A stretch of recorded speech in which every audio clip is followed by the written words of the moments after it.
کی عظمت کو سمجھنے کی ضرورت ہے۔ عراق، آپ ملک عراق چلے جائیں، زیادہ دور کی بات نہیں۔ علماء جانتے ہیں ایک وقت وہ تھا جب عراق کے اندر بڑے مدرسے تھے، علم کا ستارہ اپنے افق پر چمک رہا تھا۔ اس وقت عراق کے اندر بڑی بڑی یونیورسٹیاں تھیں، لیکن وہاں پر انگریز آیا اور ان مدرسوں کو وہاں سے ختم کر دیا، اور ان مدرسوں کو کالجوں اور یونیورسٹیوں میں بدل دیا، تبدیل کر دیا، اور اسلام کو ایک چھوٹے سے کمرے کے اندر ان کالج اور یونیورسٹیوں کے اندر پڑھایا جانے لگا۔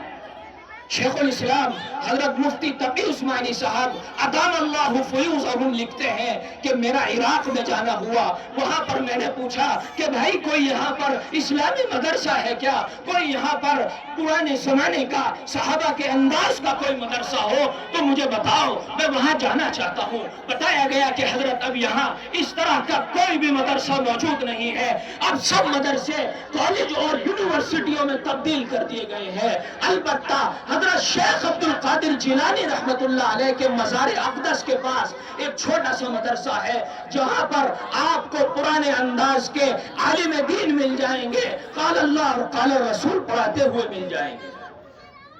میرے عزیزوں، حضرت وہاں پہنچتے ہیں، وہاں پر دیکھا کہ ایک اللہ والے بیٹے ہیں، چہرے پر سنت سجائے ہوئے ہیں، سر پر امامہ باندھے ہوئے ہیں۔ حضرت سے تعارف ہوا، حضرت نے پوچھا کہ آپ کے بر صغیر میں کون کون سی کتابیں پڑھائی جاتی ہیں؟ تو حضرت نے فرمایا کہ ہمارے یہاں پر صحیح البخاری پڑھائی جاتی ہے، صحیح المسلم پڑھائی جاتی ہے، سنن الترمذی پڑھائی جاتی ہے، جو ان مدرسوں کے اندر کتابیں پڑھائی جاتی ہیں۔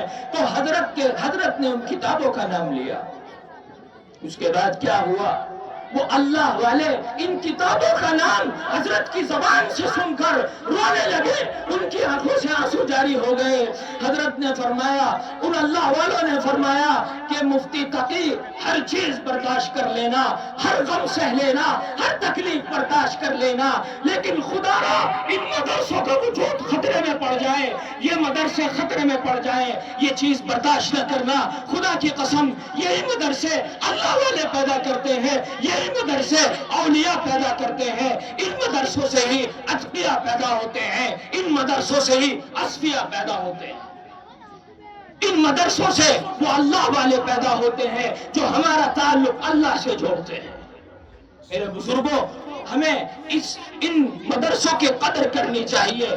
آج موقع ہے کہ آج ہم دکھائیں، اپنا سینہ کھول کر دکھائیں، اور آج ہم بتا دیں کہ ہمیں ان مدرسوں سے کیسی محبت ہے، ان مدرسوں کی کیسی عظمت ہمارے دلوں میں ہے۔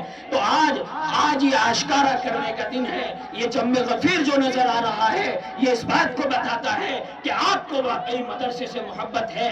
لیکن ابھی میرے بعد آئیں گے اور وہ آپ سے مدرسے کے کچھ تقاضے رکھیں گے، ان کے سامنے معلوم ہوگا کہ آپ کو ان مدرسوں سے کتنی محبت ہے۔ مجھے پوری امید ہے کہ انشاءاللہ آپ اپنی محبت کا اظہار بھرپور طریقے سے فرمائیں گے۔ انہی الفاظ کے ساتھ اور انہی باتوں پر میں اپنی بات کو ختم کرتا ہوں۔ وآخر دعوانا ان الحمدللہ رب العالمین۔ وہ معزز تھے زمانے